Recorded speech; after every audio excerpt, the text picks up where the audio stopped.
하나님의 말씀 보도록 합니다. 오늘 함께 묵상할 하나님의 말씀은 출애굽기 32장 1절에서 14절입니다. 출애굽기 32장 1절에서 14절 말씀 제가 읽겠습니다. 백성이 모세가 산에서 내려옴이 더딤을 보고 모여 백성이 아론에게 이르러 말하되 일어나라, 우리를 위하여 우리를 인도할 신을 만들라. 이 모세 곧 우리를 애굽 땅에서 인도하여 낸 사람은 어찌 되었는지 알지 못함이니라. 아론이 그들에게 이르되 너희의 아내와 자녀의 귀에서 금고리를 빼어 내게로 가져오라. 모든 백성이 그 귀에서 금고리를 빼어 아론에게로 가져가매 아론이 그들의 손에서 금고리를 받아 부어서 조각칼로 새겨 송아지 형상을 만드니 그들이 말하되 이스라엘아, 이는 너희를 애굽 땅에서 인도하여 낸 너희의 신이로다 하는지라. 아론이 보고 그 앞에 제단을 쌓고 이에 아론이 공포하여 이르되 내일은 여호와의 절일이니라 하니 이튿날에 그들이 일찍이 일어나 번제를 드리며 화목제를 드리고 백성이 앉아서 먹고 마시며 일어나서 뛰놀더라. 여호와께서 모세에게 이르시되 너는 내려가라. 내가 애굽 땅에서 인도하여 낸 내 백성이 부패하였도다. 그들이 내가 그들에게 명령한 길을 속히 떠나 자기를 위하여 송아지를 부어 만들고 그것을 예배하며 그것에게 제물을 드리며 말하기를 이스라엘아, 이는 너희를 애굽 땅에서 인도하여 낸 너희 신이라 하였도다. 여호와께서 또 모세에게 이르시되 내가 이 백성을 보니 목이 뻣뻣한 백성이로다. 그런즉 내가 하는 대로 두라. 내가 그들에게 진노하여 그들을 진멸하고 너를 큰 나라가 되게 하리라. 모세가 그의 하나님 여호와께 구하여 이르되 여호와여, 어찌하여 그 큰 권능과 강한 손으로 애굽 땅에서 인도하여 내신 주의 백성에게 진노하시나이까? 어찌하여 애굽 사람들이 이르기를 여호와가 자기의 백성을 산에서 죽이고 지면에서 진멸하려는 악한 의도로 인도해 내었다고 말하게 하시려 하나이까? 주의 맹렬한 노를 그치시고 뜻을 돌이키사 주의 백성에게 이 화를 내리지 마옵소서. 주의 종 아브라함과 이삭과 이스라엘을 기억하소서. 주께서 그들을 위하여 주를 가리켜 맹세하여 이르시기를 내가 너희의 자손을 하늘의 별처럼 많게 하고 내가 허락한 이 온 땅을 너희의 자손에게 주어 영원한 기업이 되게 하리라 하셨나이다. 여호와께서 뜻을 돌이키사 말씀하신 화를 그 백성에게 내리지 아니하시니라. 아멘. 이스라엘 백성들은 애굽에서 나온 후 하나님의 능력으로 홍해를 마른 땅으로 건넜고 마라와 엘림 그리고 신광야와 르비딤을 지나면서 물과 양식의 결핍의 문제를 하나님께서 하나님의 방식으로 해결해 주시는 은혜를 경험했습니다. 이를 통해서 이스라엘의 참된 보호자는 오직 하나님 한 분뿐임을 이스라엘은 몸으로 체험하며 배웠습니다. 그리고 르비딤에서 치룬 아말렉과의 전쟁을 통해서 하나님이 지금 나와 함께 하시는지 내가 과연 하나님께 속해 있는지 그것을 확인하는 것은 내가 원하는 것을 얻어서가 아니라 하나님께 순종함으로써 경험할 수 있음을 배웠습니다. 이처럼 이스라엘은 애굽을 떠나 홍해를 거쳐 르비딤에 이르기까지 애굽의 신들을 섬기던 삶에서 벗어나 오직 하나님만을 섬기고 하나님 말씀을 믿고 순종하는 것을 배우는 훈련의 여정의 시간이 바로 그들이 걸어온 광야길이었습니다. 이제 이러한 훈련 끝에 도착한 곳이 신의 광야였습니다. 19장 1절입니다. 이스라엘 자손이 애굽 땅을 떠난 지 3개월이 되던 날 그들이 시내 광야에 이르니라. 이스라엘이 시내 광야에 도착한 날은 애굽을 떠나 3개월이 되던 날이었습니다. 3개월이 되던 날은 3개월이 시작되는 날 이런 뜻입니다. 즉 이스라엘은 애굽을 떠난 지 만 2달하고 하루가 지난 날 시내 광야에 도착을 했습니다.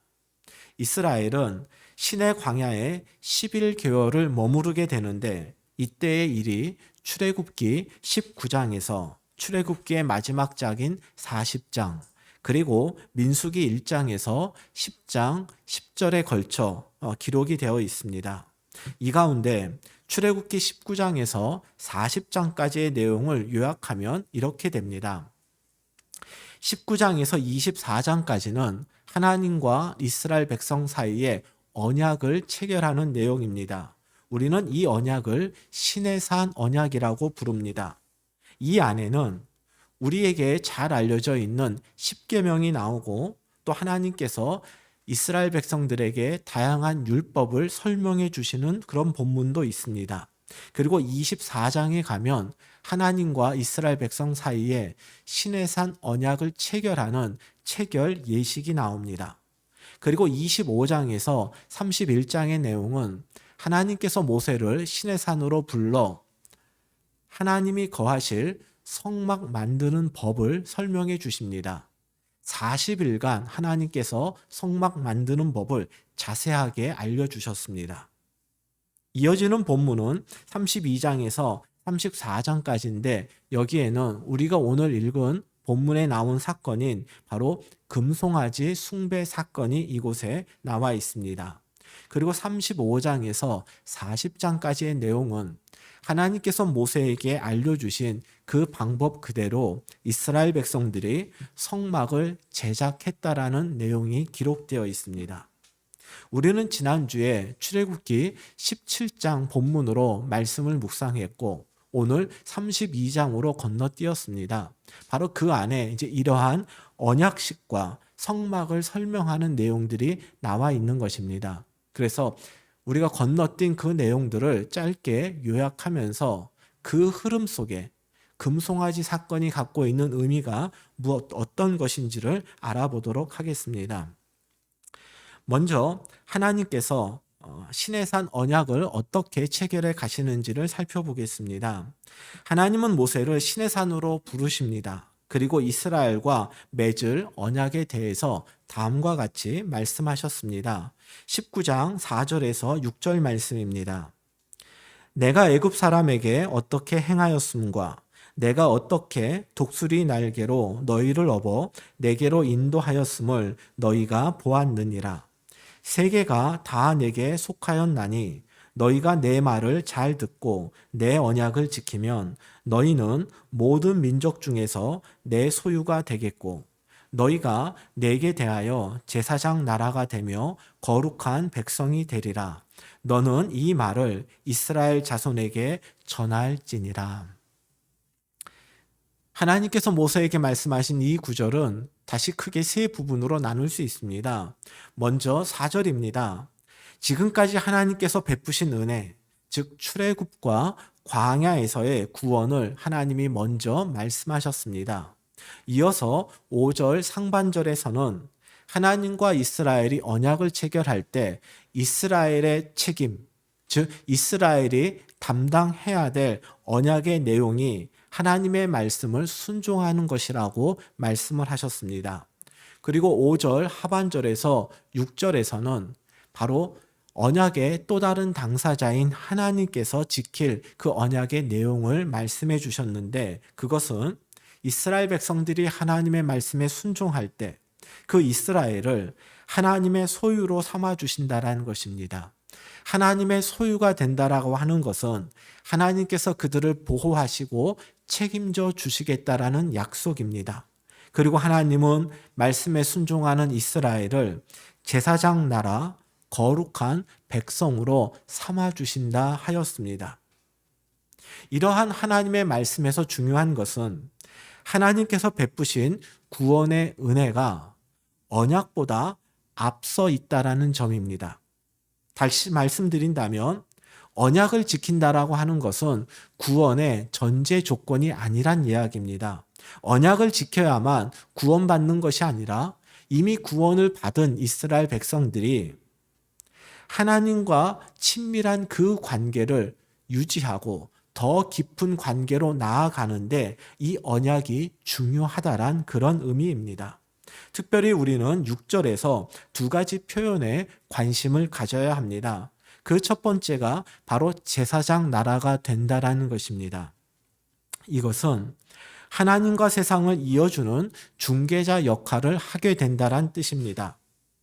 이스라엘은 죄인이기에 하나님 앞에 직접 나아갈 수 없었습니다. 그래서 하나님께서는 제사장을 통해 이스라엘 백성들이 하나님께 나아가고 또 하나님은 그들을 만나 주시고 교제할 수 있는 길을 열어 주셨습니다.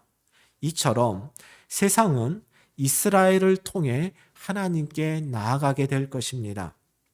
이것을 풀어서 설명드린다면 이스라엘이 하나님의 말씀에 순종할 때 하나님은 이스라엘을 통해서 열방에 구원의 복을 허락하시겠다란 의미입니다. 이스라엘을 통한 열방 구원, 이것이 하나님이 이스라엘을 당신의 소유로 삼으신 목적인 것입니다. 두 번째로 거룩한 백성이 된다는 것입니다. 제사장이 이스라엘과 하나님을 이어주는 그 중개자 역할을 하기 위해서는 먼저 그가 하나님 앞에서 거룩해야 합니다.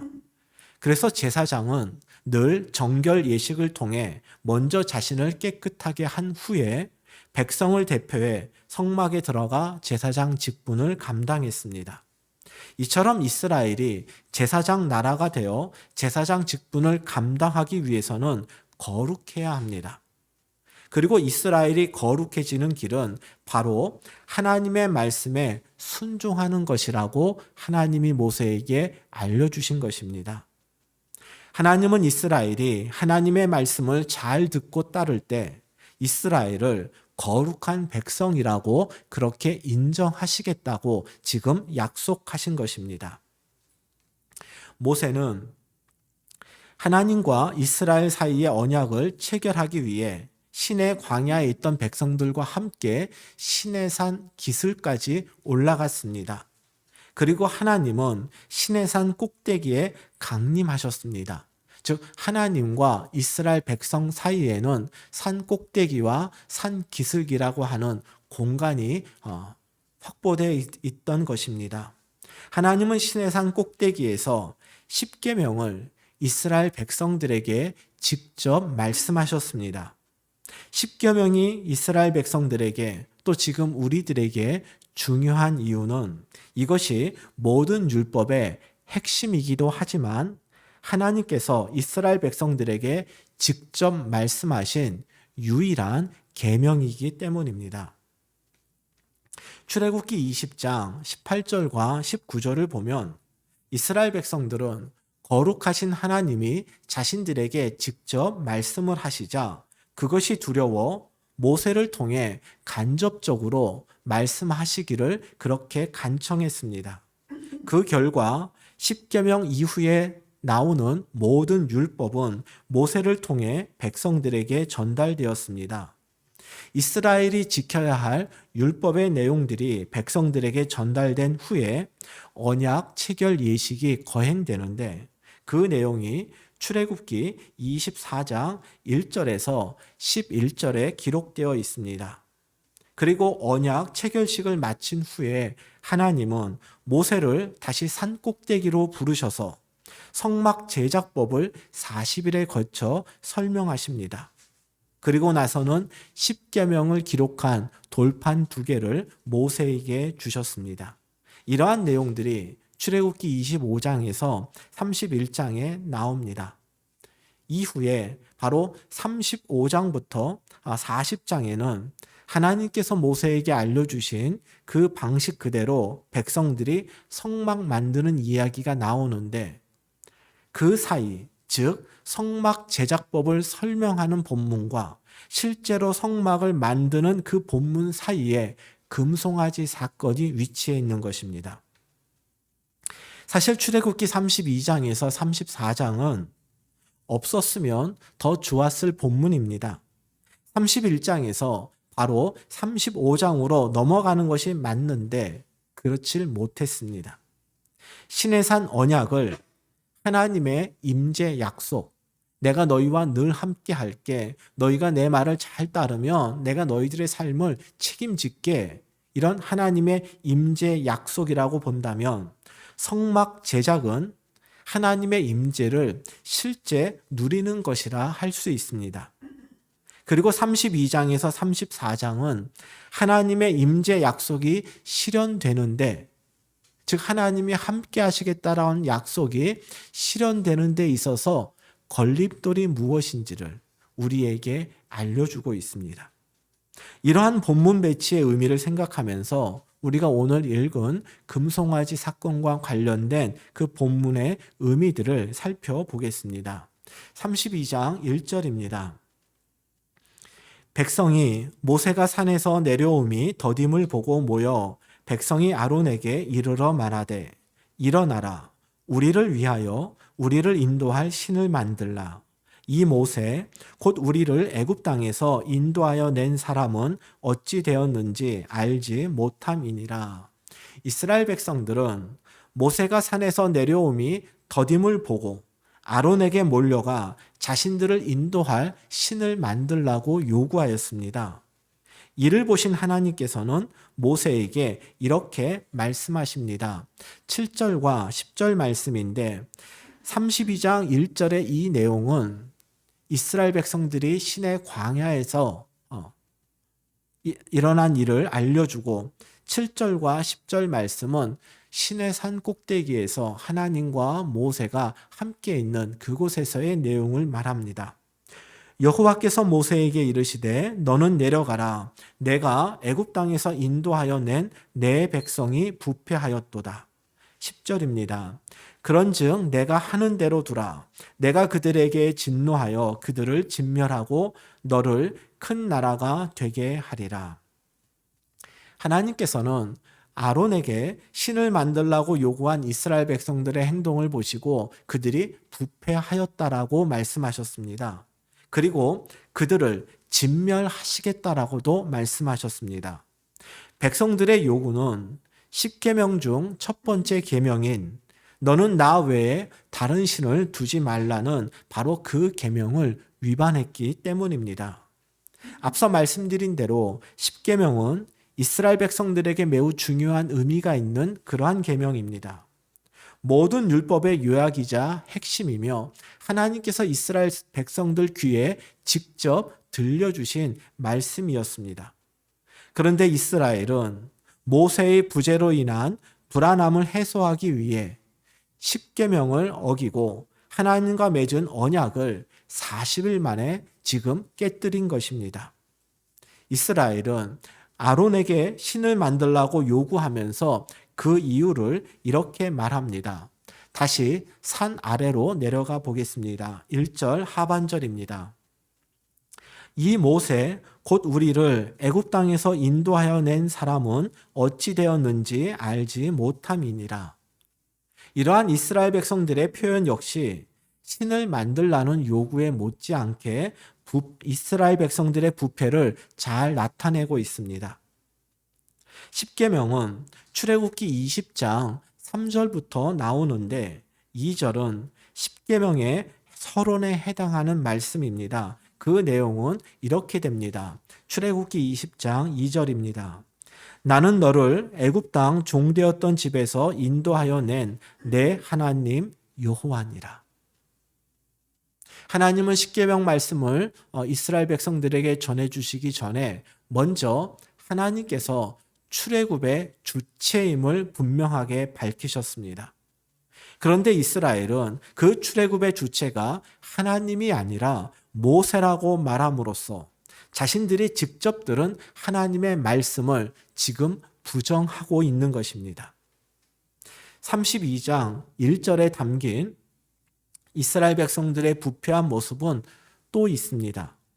1절에서 이스라엘은 모세를 가리켜 이 모세라고 불렀습니다. 여기에 해당하는 히브리어 표현은 모세에 대한 경멸적 뉘앙스가 담겨 있다라고 합니다.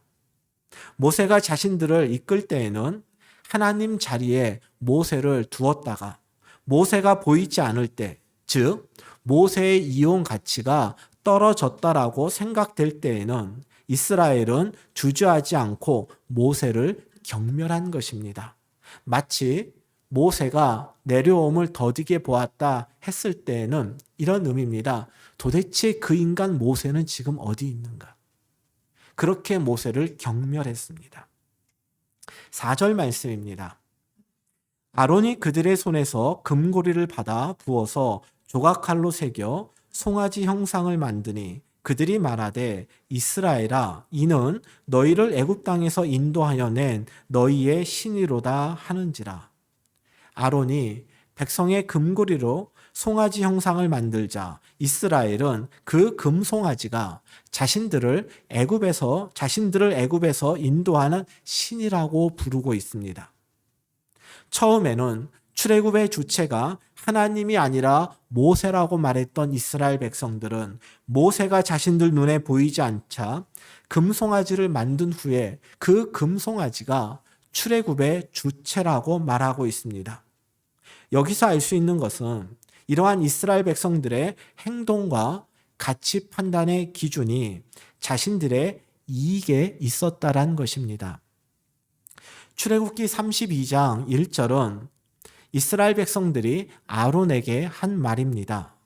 그리고 8절은 이러한 이스라엘 백성들의 모습을 보신 하나님께서 모세에게 하신 말씀입니다.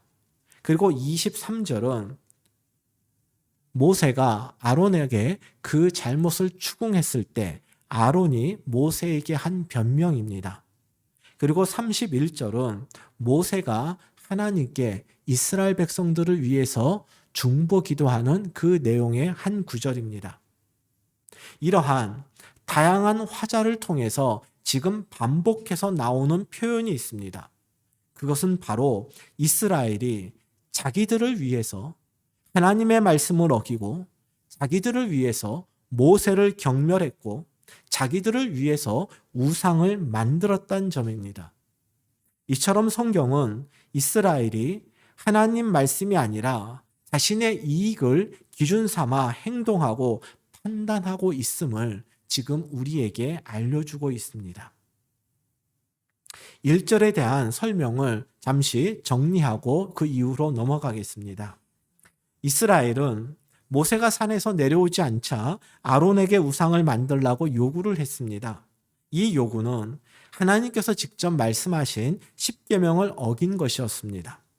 이스라엘은 왜 십계명을 어기면서까지 우상을 만들었을까요? 하나님이 출애굽의 주체라는 말씀을 부정하고 모세를 출애굽의 주체로 보았기 때문입니다. 그런데 왜 이들은 또 모세를 경멸하면서 금송아지가 출애굽의 주체라고 그렇게 생각했을까요? 자신의 이익을 행동과 판단 그리고 순종의 절대적 기준으로 여겼기 때문입니다. 이제 이러한 이스라엘 백성들의 요구에 아론은 어떻게 반응을 했는지 살펴보겠습니다. 2절에서 4절입니다. 아론이 그들에게 이르되 너희의 아내와 자녀의 귀에서 금고리를 빼어 내게로 가져오라.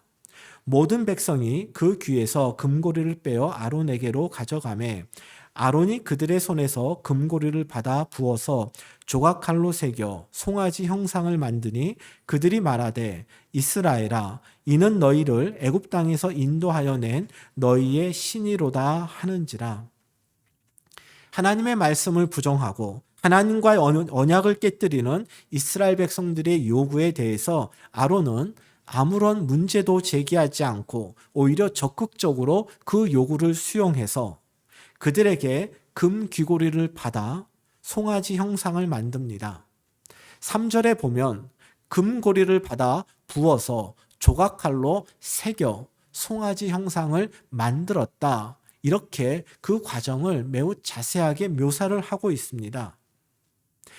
이 표현이 우리에게 알려주는 것이 있습니다.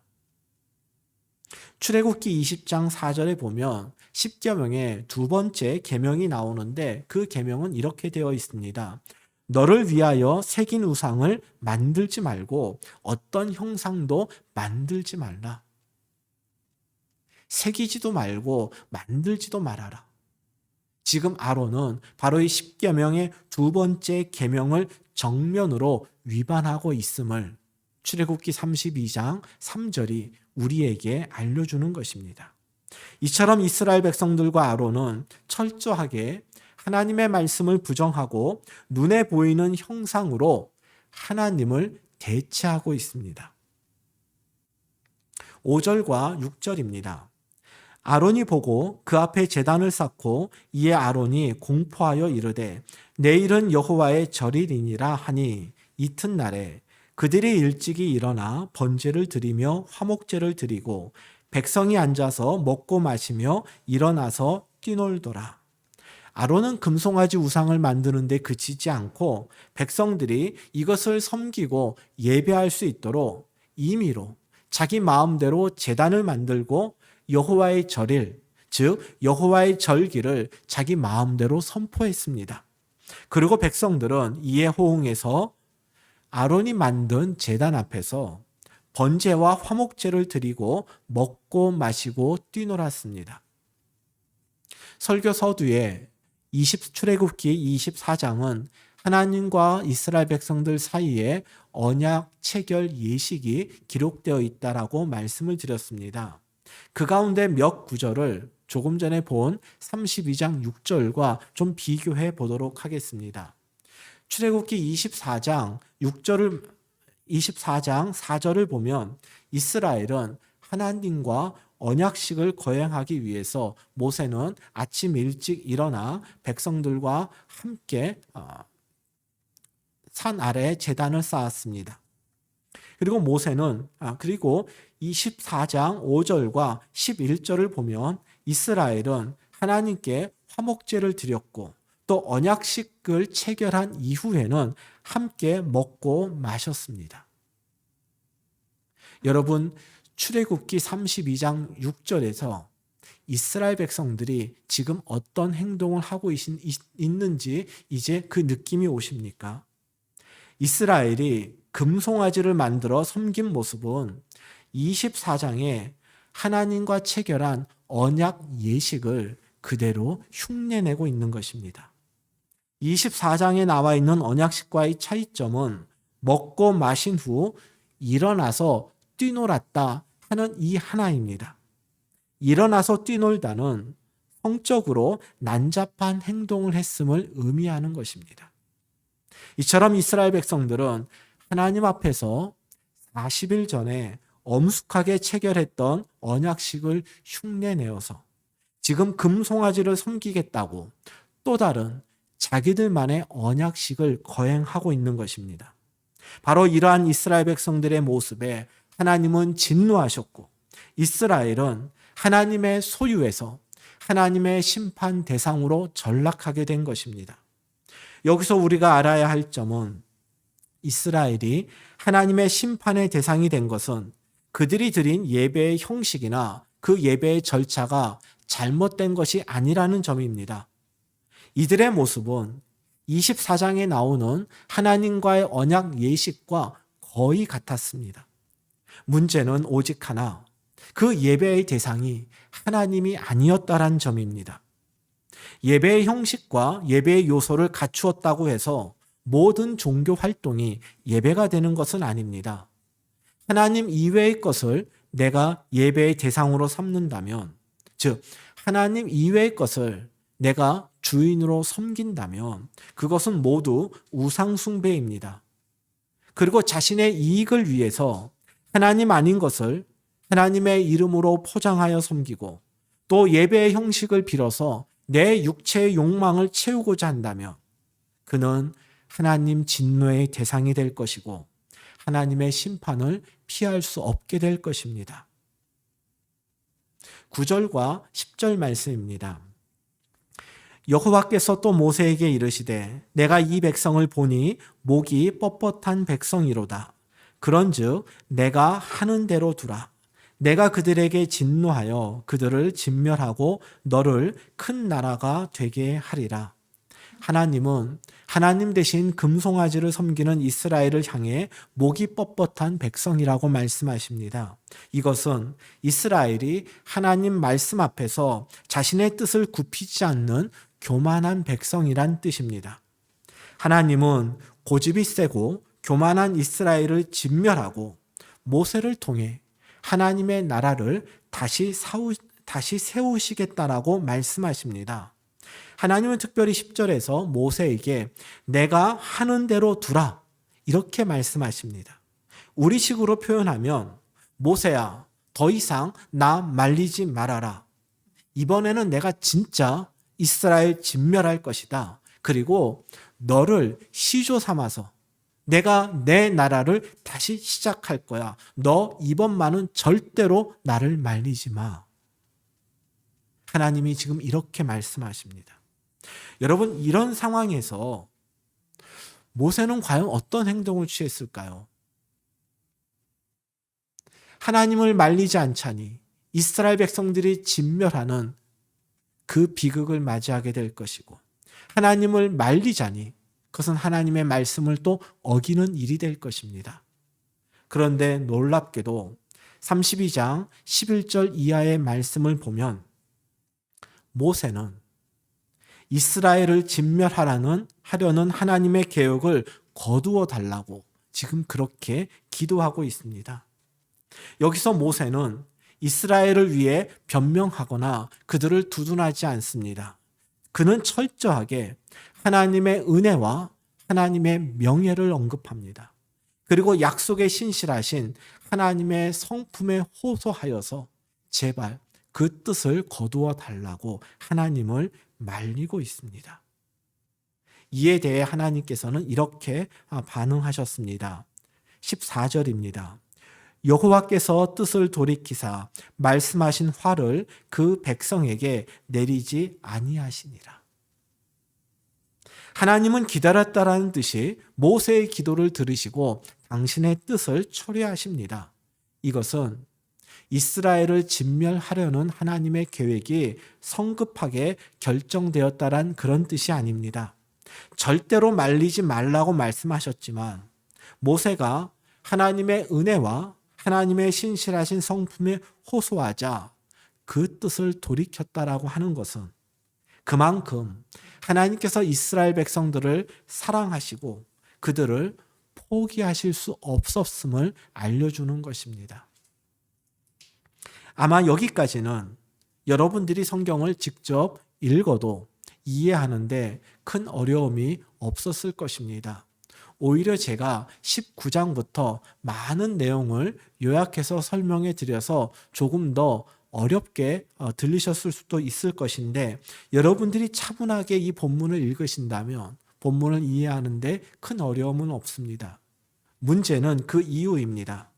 32장 15절부터 35절까지의 말씀을 보면 몇몇 대목에서 우리가 이해할 수 없는 그러한 구절들을 보게 됩니다. 32장 18절과 19절을 보면 모세는 하나님께 이스라엘을 용서해 달라고 기도했으면서 실제로 이스라엘이 금송아지 앞에서 춤추는 모습을 보고 모세는 화가 나서 하나님께서 직접 써준 십계명 돌판을 던져 깨뜨려 버립니다.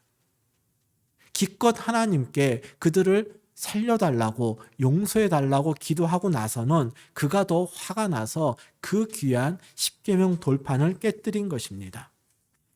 32장 28절을 보면 심지어 모세는 십계명 돌판만 깨뜨린 것이 아니라 레위 지파를 통해서 이스라엘 백성들 3,000명은 살육을 합니다. 시내산 위 하나님 앞에 모세의 모습과 산 아래에서의 모세의 모습은 마치 전혀 다른 사람인 것처럼 보입니다. 예전에는 모세의 태도가 이렇게 바뀐 그 이유를 모세의 성격에서 찾았습니다. 마치 분노 조절 장애자처럼 감정을 조절하지 못하고 성급하게 화를 내는 그 모세의 성격 때문에 하나님께서 용서하신 이스라엘 백성들을 모세가 3천 명이나 죽였다, 이렇게 해석하는 경우가 참 많았습니다. 여러분, 그런데 과연 모세의 성격으로 이 살육의 원인을 찾을 수 있을까요? 32장 31절과 32절 그리고 35절을 보면 하나님은 모세가 32절에서 그들의 죄를 사하시옵소서, 그렇지 아니하시면 원하건대 주께서 기록하신 책에서 내 이름을 지워버려 주옵소서, 이렇게 모세의 두 번째 중보 기도를 들으신 이후에 하나님은 백성들을 치셨다 하는 말씀이 35절에 나오고 있습니다.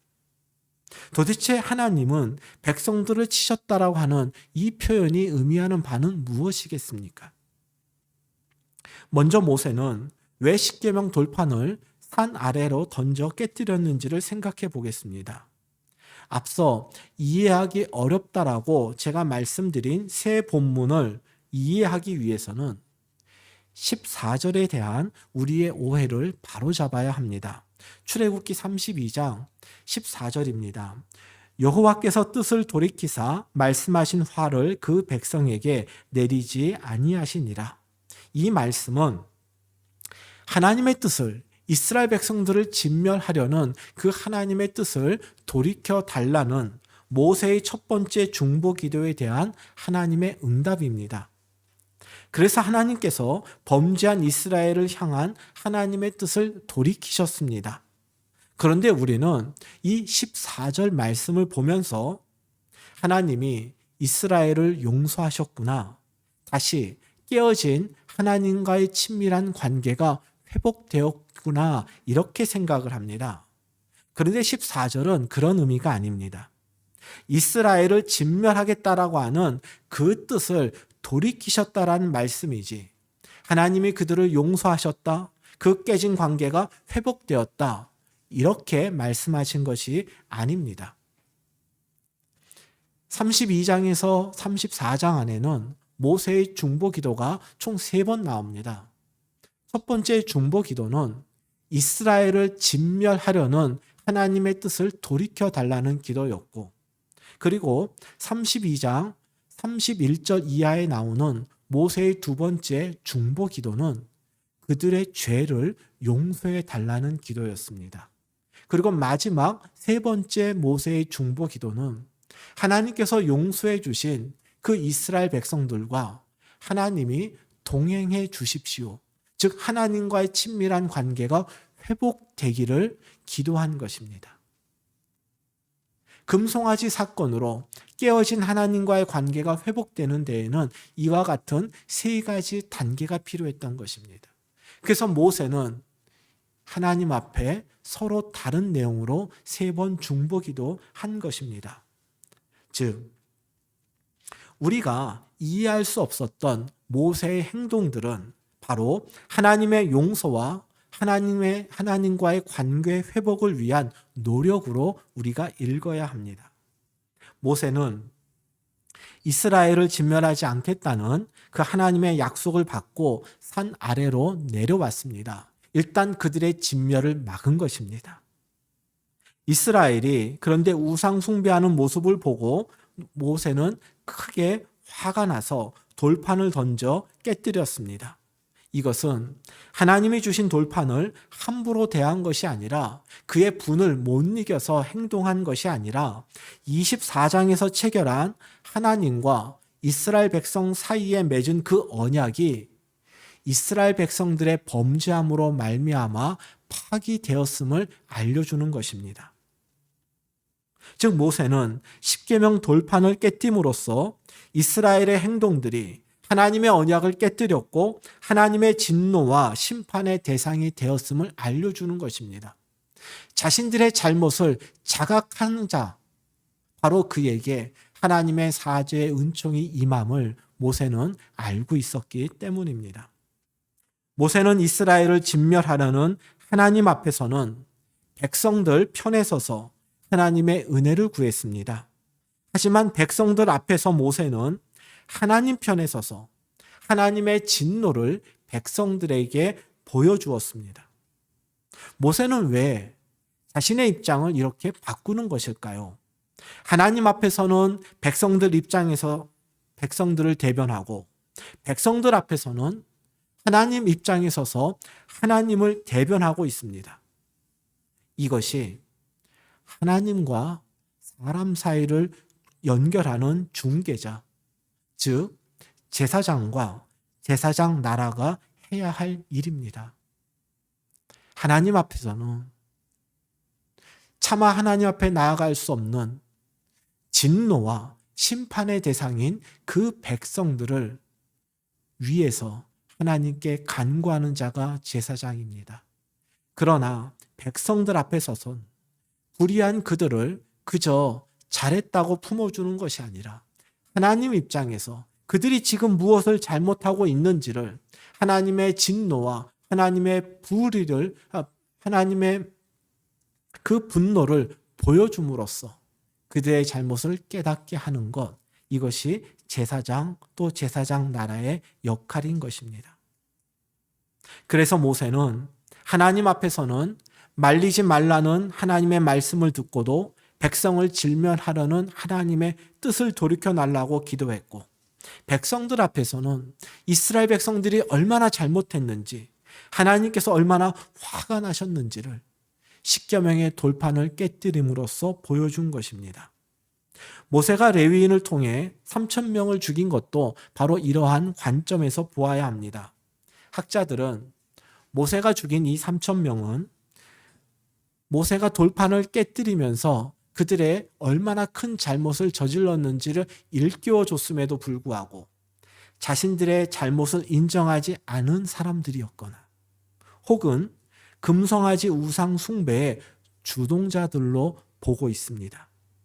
그리고 35절에서 여호와께서 백성을 치셨다 하는 이 말씀은 하나님께서 또다시 이스라엘 백성들을 죽였다라는 의미가 아니라 모세가 그 3,000명을 죽인 것을 마치 하나님께서 하신 일로 하나님의 뜻을 잘 반영한 것으로 받아들였다, 이런 의미로 여기셨다란 그런 의미가 되는 것입니다. 34장 1절과 또 10절을 보면 하나님께서 두 가지 행동을 하십니다. 하나님은 하나님의 용서와 하나님의 관계 회복을 위한 그 모세의 노력들, 그리고 모세의 기도들을 통해 두 번째 돌판을 모세에게 주시고 다시 이스라엘 백성들과 언약을 체결하시겠다라는 말씀으로 모세의 기도에 응답하고 계십니다. 이것은 하나님께서 이스라엘의 죄악을 용서하시고 다시 하나님의 소유로 여기신다는, 즉 하나님과 이스라엘의 관계가 회복됨을 의미하는 것입니다. 그래서 이스라엘은 35장부터 하나님의 임재를 상징하는 성막을 만들 수 있게 된 것입니다. 즉 이스라엘 백성들이 성막을 만들게 되었다라는 것은 하나님 앞에 자신들의 지은 그 죄를 용서받았고 하나님과의 관계가 회복되어서 하나님께서 이스라엘 백성들과 동행하실 것을 약속하셨기에 그 성막을 짓게 된 것입니다. 오늘의 말씀을 정리하겠습니다. 하나님과 이스라엘이 맺은 이 시내산 언약에서 이스라엘이 지켜야 할 것은 하나님 말씀에 순종하는 것입니다. 그러면 하나님께서는 이스라엘을 당신의 소유로 삼으시고 이스라엘을 통해 열방을 구원하시고 그들을 거룩한 백성으로 받아주실 것입니다. 거룩하신 하나님의 소유가 된 백성이 되는 것과 하나님과 열방을 이어주는 제사장 나라가 되는 데 필요한 것은 바로 거룩인데, 거룩은 곧 하나님 말씀에 순종하는 것입니다. 하지만 하나님의 말씀을 단지 문자적으로 지키는 것은 거룩이 아닙니다. 하나님께서 거룩하시다라고 인정하는 순종을 오늘 본문 속에서 몇 가지 살펴보았습니다. 순종의 이유가 자신의 이익이라면 그러한 순종은 우리를 거룩으로 이끌지 못합니다. 왜냐하면 이익을 기준 삼는 사람은 언제든지 하나님의 말씀을 떠나 자신을 위해 금송아지를 만들어 섬길 것이기 때문입니다. 사람을 통해 일하시는 하나님을 보지 못하고 눈에 보이는 것으로 하나님을 대체하고 하나님의 말씀을 흉내내는 것은 순종이 아니라 부패한 행동입니다. 하나님 앞에서는 백성의 입장에 서서 하나님의 은혜와 긍휼을 구하고 백성 앞에서는 하나님의 입장에 서서 거룩한 분노를 표출하는 사람이 하나님과 사람을 이어주는 중개자요, 제사장 역할을 하는 것입니다. 그리고 이러한 사람이 세상과 구별된 거룩한 사람입니다. 마지막으로 지난해 10월 15일 매일 성경 본문 해설에 나온 설명을 읽어드림으로 오늘 설교를 마치려 합니다. 출애굽기 32장 1절에 대한 매일 성경의 해설입니다. 하나님을 믿는다는 것은 하나님을 통제하는 것이 아니라 하나님의 통제를 받는 것입니다. 이스라엘 백성은 자신들이 원하는 시간에 자기 뜻대로 움직이지 않는 하나님을 버렸습니다. 그리고 지금 당장 자기들 구미에 맞게 움직이는 신을 만들었습니다. 그것이 금송아지였습니다. 만약 하나님을 내 뜻대로 통제하려 들면 그것이 우상숭배와 똑같습니다. 모든 것의 주도권을 하나님께 옮겨드리는 것이 믿음입니다. 저는 여기서 믿음을 거룩으로 바꾸어 읽어보았습니다. 다시 한번 본문을 읽어보겠습니다. 거룩은 하나님을 통제하는 것이 아니라 하나님의 통제를 받는 것입니다. 이스라엘 백성은 자기들이 원하는 시간에 자기 뜻대로 움직이지 않는 하나님을 버렸습니다. 그리고 지금 당장 자기들 구미에 맞게 움직이는 신을 만들었습니다. 그것이 금송아지였습니다. 만약 하나님을 내 뜻대로 통제하려 들면 그것이 우상숭배와 똑같습니다. 모든 것의 주도권을 하나님께 옮겨드리는 것이 거룩입니다. 하나님께 순종하는 것은 하나님 처분에 나를 맡기는 것입니다. 그래서 하나님께 내 뜻을 강요하지 않고 하나님께 내 인생의 주도권을 완전히 넘겨드리는 것, 이것이 믿음이요, 순종이요, 거룩이라 생각합니다. 우리는 1월 첫째 주일에 여호와 라파, 우리를 치료하시는 하나님을 묵상했습니다. 둘째 주일에는 하늘에서 내리는 만나로 40년간 이스라엘을 먹이시는 하나님을 묵상했습니다. 지난 주일에는 하나님을 믿고 순종할 때 여호와 니시, 순종하는 삶을 책임지시고 그들과 동행하시는 하나님을 묵상했습니다. 그리고 오늘은 순종과 거룩의 삶이 무엇인지를 살펴보았습니다. 순종의 길에서 문제를 만났을 때 여호와 라파, 우리를 치료하시는 하나님을 기억합시다. 하나님의 말씀에 순종함으로 세상에서 겪게 될 손해와 불이익에 우리의 마음이 흔들릴 때 만나러 이스라엘 백성들을 먹이시고 그들의 삶을 책임져 주신 그 하나님을 기억합시다. 눈에 보이는 사람이 보이지 않는 하나님보다 더 크고 더 강해 보일 때 하나님의 방법으로 하나님께 순종하는 사람들에게 승리를 허락하시는 하나님을 기억하십시다. 이렇게 하나님께서 우리에게 어떤 분이신지를 기억하면서 우리의 2022년을 순종의 발걸음으로 채워가십시다. 저와 여러분의 2022년이 말씀의 주인이신 하나님과 동행하며 또 하나님의 소유된 거룩한 백성으로 거듭나는 복된 한 해가 되기를 주님의 이름으로 축복합니다.